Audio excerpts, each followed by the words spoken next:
our Saturdays with Tara Hangout on Air and our Change Your World 30-day program, day 1. I'm Mary Beth at the Law of Attraction Club, and we're on the web at theloaclub.com. This hangout is also an open call, which will be followed by live Q&A on our open call line, which you'll see the number for at the end of this hangout if you're on the hangout. Today's topic: be suspicious of what you know. Be suspicious of reality. But believe this, and I will leave that part to Tara for you. So over to Robin and Tara.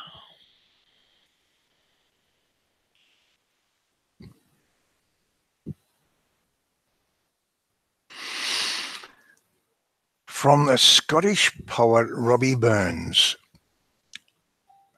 Oh, would some power the gift give us to see ourselves as others see us. Our gift to you is to tell you that what we see of you from our perspective. We cannot make decisions for you. We cannot lead you where you do not choose to go. We cannot intervene in your choices for you, nor would we if we could, because in different versions of you, you are making all those infinitely different choices and having all those equally valid different experiences. From our lofty perch, so to speak, we are here at your request to simply tell you how we see you and to rejoice with you at every new discovery you make as you relearn the secrets of creating what you want. So let's talk about one of those secrets, alignment. And we'll begin with the origins of you. You began as a superconscious entity. And as always, let's be clear. In non-physical realms, there are no boundaries or boxes, only ebb and flow and constant change. So there really is no discrete part of you called your superconsciousness. It's a concept, but it's a really useful way of thinking about the whole of you in ways that you normally don't think. At your essence, you are the essence of us. We are all superconscious entities. It's just that you have extended yourself beyond that essence. So, you began as a superconscious entity. Then 1,000,000 iterations later, within that superconscious you, in one version, you created the story, the expectation tapestry of a new extensions to you. A partnership comprised of a conscious you, which makes all the new decisions, and an immensely powerful subconscious you, which stores all those decisions and does all the routine tasks associated with maintaining the creation and freeing up conscious you to explore new experiences. Then, 1,000,000 iterations later, in one version, that conscious you created the story, the expectation tapestry, of space and physicalness and a consecutive event stream which you experience as time. And you passed all that to the subconscious you to manage while you dived into it and went on creating. Then, 1,000,000 iterations later, in one version, that conscious you created the story, the expectation tapestry of an Earth and a sun and a moon in a galaxy with gravity and light. And you passed all that to the subconscious you to manage while you dived into it and went on creating. Then, 1,000,000 iterations later, In this version, here you are.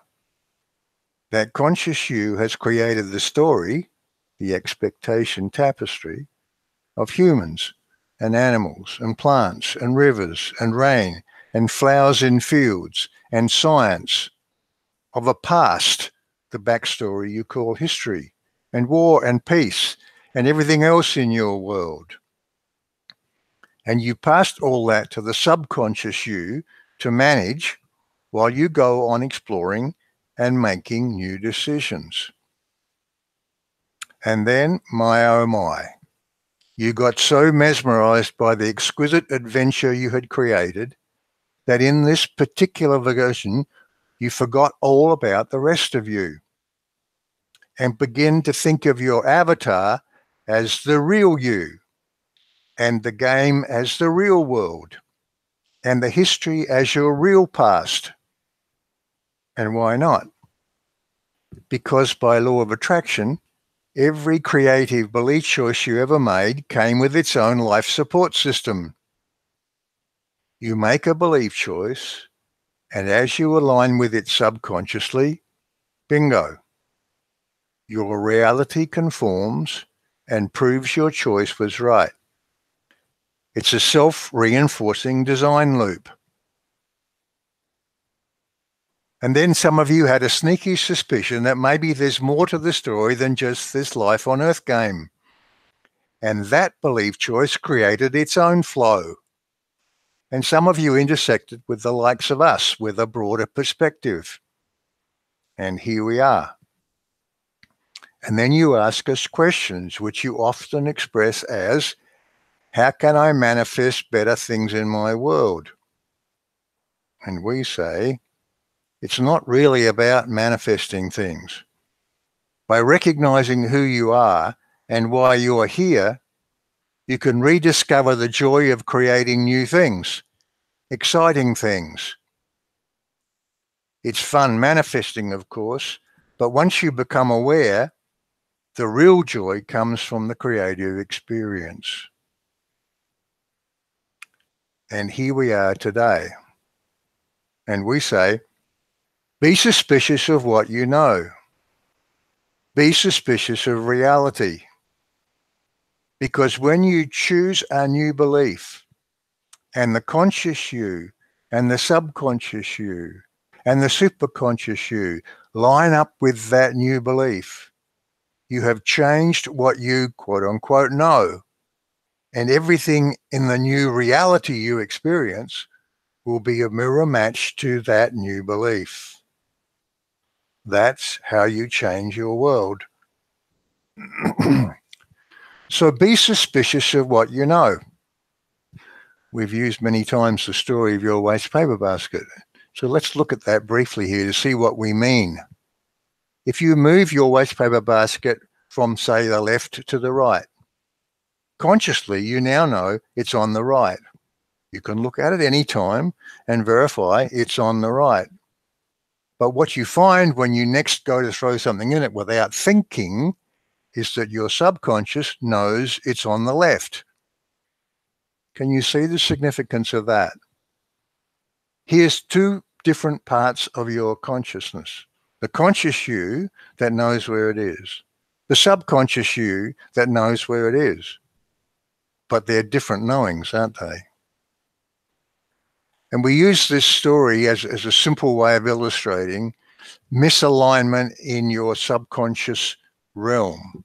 Misalignment between one part of what your subconscious pattern of beliefs is and your conscious pattern of beliefs is. And it's the alignment of those two, of the alignment of all parts of you, that brings about manifestation. So as we say, be suspicious of what you think you know, because real knowing is through every part of you, alignment of all of that. And we say, be suspicious of reality. We know this physical world you're in is self-evidently real. And in a sense, it is, of course. But it is a virtual reality you're creating.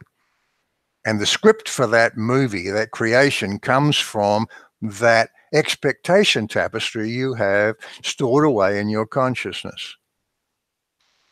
This one had a dream recently that was very significant, and we're going to talk a little about it here.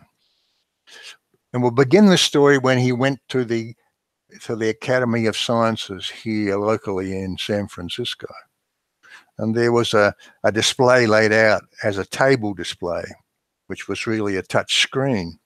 And he was looking at this screen, and it was sort of a landscape, and there were various different things on it and different wordings and different blocks and so on. And while he was looking at it, trying to make out what it was, a young boy walked up, perhaps 5 years old, and immediately began moving stuff around on the screen by waving his hands over the screen. It was a touch screen. And he marveled at two things. Firstly, that the boy could intuitively know that he could do it, which he was trying to figure out. And then at the way in which these different patterns on the screen reformed and reformed depending on where he had moved things. So it was as he got to this dream. He had a dream, and it was really shapeless. There weren't pictures in it. But he had a sense he was there, and he had a sense there were others there, and he was interacting with them. And then he had a sense of another version of consciousness in this dream. And he realized it was him also. But this version of consciousness moved quite differently, figuratively, if you will. There were no pictures, but moved throughout this dream, moved throughout this vision. The feeling was of moving those things on that table, that he could move his hands and move things around. In other words, this version of him was a strong and powerful creator of new opportunities and new ways of looking at things and doing things. And when he woke up, what he discovered was that this dream, pictures with no pictures whatsoever, so to speak, was nevertheless a real feeling, a powerful feeling of reality, which was more powerful than the reality he had just stepped back into. And so, of course, he talked with us about it, and we communicated to him about it through his partner, Eva. And we have discussed it, and because it is significant, you see, and we have encouraged him to have more of those dreams, to experience more of that powerful version of himself that has these abilities. But we just give you this story because we want you to understand that what is seems self-evidently real is simply what you've created to this point. And you are creating that version, if you like, of the movie, one frame at a time, moment by moment by moment. And if you always leave it as status quo, if you always leave that old script exactly as it always was, you'll always get what you've always gotten. But if you seek to change your world, you can. If you seek to change your world, you can. So be suspicious of what you know and be suspicious of reality. Because when you choose a new belief and the conscious you and the subconscious you and the superconscious you line up with that new belief, you will have changed what you know. And everything in the new reality you experience will be a mirror match to that new belief. That's how you change your world. That's what these 30 days are all about. Believing that you can is the first component of change. The second factor in affecting change is the emotional intensity of your focus. Strong desire, strong emotion is a powerful force for change. The third factor is how consistently you practice that new choice. Recognizing when you're slipping back into that old status quo thinking, which simply reinforces that old story, and bringing up the vision of where you want to be. Bringing up the vision of where you want to be. Change means enrolling your subconscious as an ally in the change process in many ways. Change means living life within the context of these two questions. How do I feel and what do I want now? So, how do you feel? What do you want now? Do you plan to get there? And if so, how?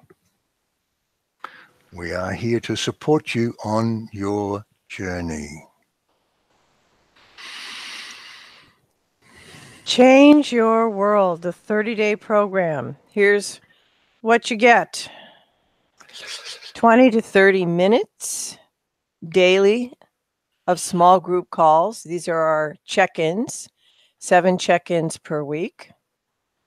Then you get complimentary access to our LOA Club Q&A conference calls, where you can get answers to any questions that you have, or you can just share your thoughts.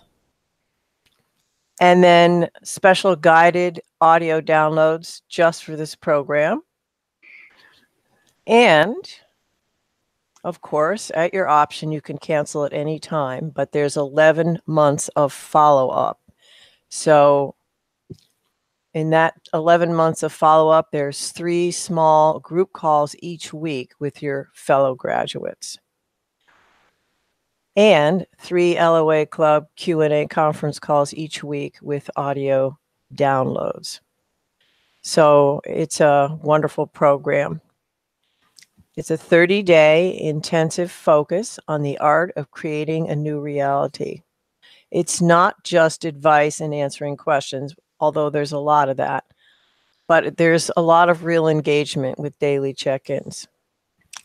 So our next program is starting now, Saturday, September 8th, and we're running it again for our members, our guests, and our YouTube channel subscribers.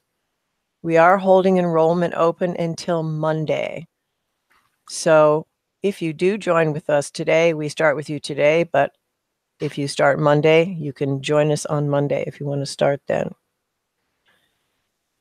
So it's time to go over to our live Q&A with comments from Tara and questions and answers from Tara as well. Questions from you and answers from Tara as well. So let's go over to our open call line now. And you can see the number there on your screen if you're on the Hangout. So come and join us. Use the pin that's listed there. Come and join us with any questions or comments. So back over to Robin and Tara. As Robin and Tara are getting over to the call, I'm just going to say a little bit here. So